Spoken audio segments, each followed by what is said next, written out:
If you watch the evening news, you have probably heard that Congress is debating how much money to send to Israel. What the evening news has not explained is what is actually being proposed. The debate is not simply about whether to cut aid. It is about something more structural and more lasting. The documented proposal, backed by Israeli Prime Minister Netanyahu, by U.S. Ambassador Huckabee, and by at least one Republican congressman, is to end the annual aid relationship entirely and replace it with something different, not less, different. In a letter to Congress in June 2026, Netanyahu wrote directly, "The time has now arrived for us to move from aid recipient to partner." Ambassador Huckabee stated the same month that the next U.S. Israel Memorandum of Understanding, the agreement that governs the current $3.8 billion annual relationship, ends aid and will be based on trade. That sounds like a reduction. It is not necessarily a reduction. It is a restructuring. The restructuring moves the U.S. Israel relationship out of the annual congressional vote, where it can be examined, debated, reduced, or eliminated, and into the permanent infrastructure of the Pentagon, into defense supply chains, into joint research programs, into technology co-production agreements. What gets moved into the Pentagon does not disappear from public money. It disappears from the annual vote. Tonight on Words with Wentz, Episode 47 Version 2, we are going to read the documents behind that restructuring and explain what it means for congressional oversight. Because this is a civic story as much as a foreign policy story, and your evening news has not told it yet. In episode 47 of this series, we documented Section 219 of the FY 2027 National Defense Authorization Act, the annual defense policy bill, and what it would do. Let me summarize that foundation quickly and then tell you what has changed since. The House version of the NDAA, Section 219, would require the Defense Secretary to designate an executive agent to accelerate U.S. Israeli cooperation on defense technology, bilateral research, development, co-production of weapons and technology in artificial intelligence, cybersecurity, and other fields. The House passed its version on July 22, 2026. The Senate version, Section 1217, is based on the Futures Act, bipartisan legislation introduced by Republican Senator Ted Budd of North Carolina and Democratic Senator Kirsten Gillibrand of New York. It would similarly require the Defense Secretary, in consultation with Israel's defense minister, to create a bilateral defense technology initiative. Neither provision would create a joint military command or transfer control of troops, but here is what they would do. They would institutionalize the U.S.-Israel defense relationship inside Pentagon programs. The same programs that fund weapons development, procurement, and supply chains. The U.S. already co-produces parts for Israel's Iron Dome air defense system. David's Sling missile defense was jointly developed by U.S. and Israeli defense companies. These provisions would expand that model significantly across multiple technology domains. At the same time, Representative Stutzman introduced a non-binding House resolution in June calling for direct aid to Israel to be phased out over 10 years and replaced with mutual defense cooperation and joint economic investment.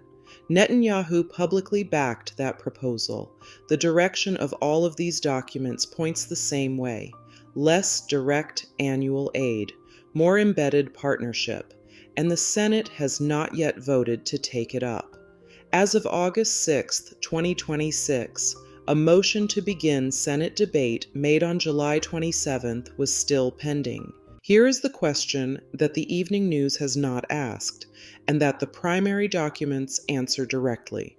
When Congress votes on military aid to Israel every year, that vote is public. Every member of Congress has to go on record. The amount is debated. It can be reduced, it can have conditions attached, it can be eliminated.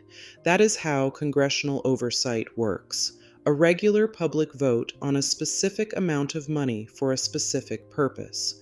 When that relationship moves into Pentagon programs, into joint research agreements, defense technology initiatives, and co-production arrangements, it does not go away, but it does change.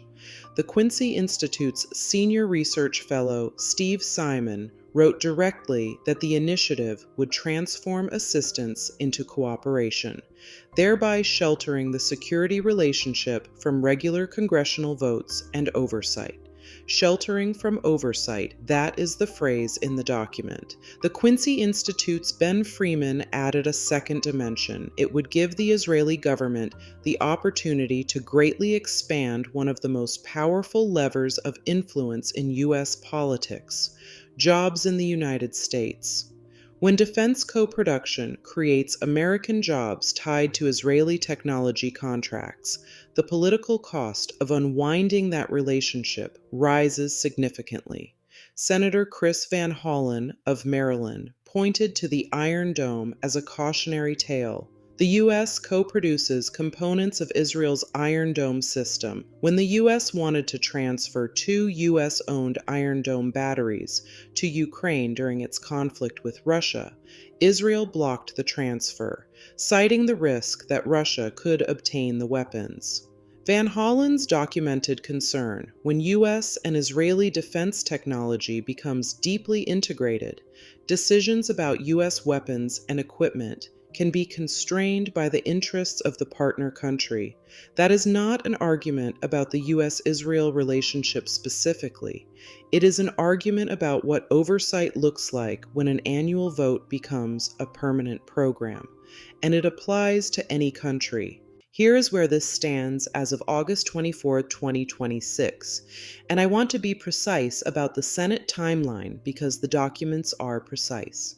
On June 24th, the Senate Majority Leader filed cloture on a motion to proceed to S4784, the Senate version of the FY 2027 National Defense Authorization Act.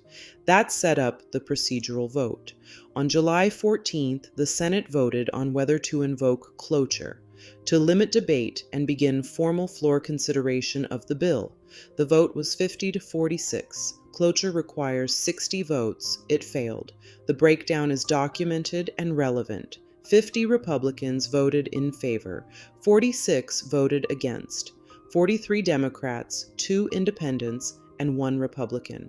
4 senators did not vote. The majority leader entered a motion to reconsider, which preserves the Senate's ability to bring the vote back at a later date without starting the process over.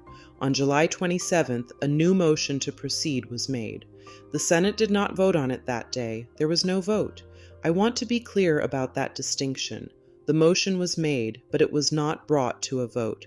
The Senate moved on to other floor business. As of today, August 24, 2026, S4784 has not entered formal Senate floor consideration. Congressional leaders are conducting informal conference negotiations with House leaders to reconcile the differences between the Senate and House versions. Congressional observers expect a final reconciled vote in late autumn or during the December session, consistent with the historical pattern for NDAA enactment. What that means for the provisions we documented. House Section 219 and Senate Section 1217, the Futures Act, the Defense Technology Integration with Israel, is that they remain in active legislative vehicles that have not yet been reconciled. The House passed its version. The Senate has not yet debated its version on the floor. The provisions are alive. The outcome is not yet determined. Americans need to know what is happening in Washington, D.C., and it's happening right now. The documents are in the description. This is Words with Wentz. Know your rights. Let the signal cut through the noise. Reading between the lines. Every story leaves a trace, unlocking time and space, finding truth with Wentz.